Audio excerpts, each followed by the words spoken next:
Mag-asawa sa gitna ng alitan. Characters: Marco, asawang lalaki, masipag pero mainitin ang ulo.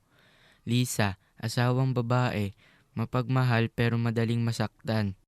Sa loob ng bahay, gabi dumating si Marco galing trabaho, mukhang pagod at inis.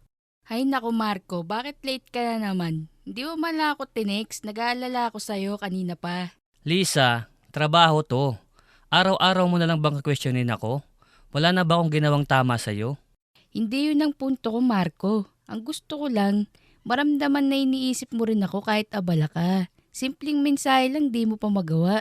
Lisa, hindi ko ba ginagawa ang lahat ng ito para sa atin? Para sa pamilya natin? Parehong natahimik, mabigat ang hangin, kita ang galit at lungkot sa kanilang mga muka. Nag-iisa si Lisa, nakaupo, umiiyak habang nagbabasa ng Biblia. Panginoon, bakit ganito? Pareho naman kaming sa'yo nananampalataya. Pero bakit parang ang layo-layo na namin sa isa't isa? Binasa ni Lisa ang Efeso chapter 4 verse 31 hanggang 32. Alisin ninyo ang lahat ng galit, poot at sama ng loob. Sa halip, maging mabait kayo at maawain at magpagpatawad sa isa't isa, tulad ng pagpapatawad sa inyo ng Diyos kay Kristo. Pumikit si Lisa at nagdasal. Panginoon, tulungan mo akong magpatawad at umunawa.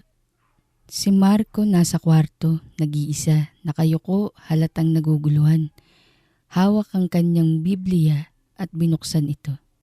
Colossus chapter 3 verse 19. Mga lalaki, mahalin ninyo ang inyong asawa at huwag ninyo silang tratuhin ng masama. Panginoon, patawarin mo ako. Nawalan ako ng pasensya. Paglapit ni Marco kay Lisa, halata ang bigat pero may kababaang loob.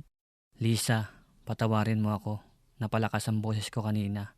Hindi ko naisip na nasasaktan na kita sa mga simpleng bagay.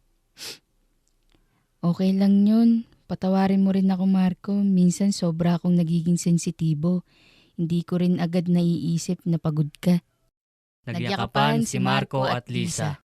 Siguro kailangan natin laging alalahanin na hindi tayo magkalaban. Mag-asawa tayo. At si Kristo ang sentro ng ating pagsasama.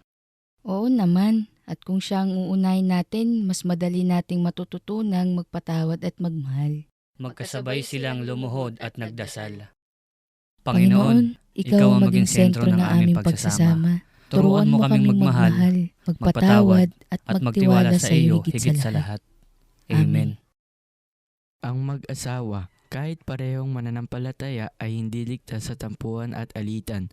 Pero kapag si Kristo ang naging batayan ng kanilang relasyon, laging may pag-asa ng kapatawaran, kapayapaan at pagmamahalan.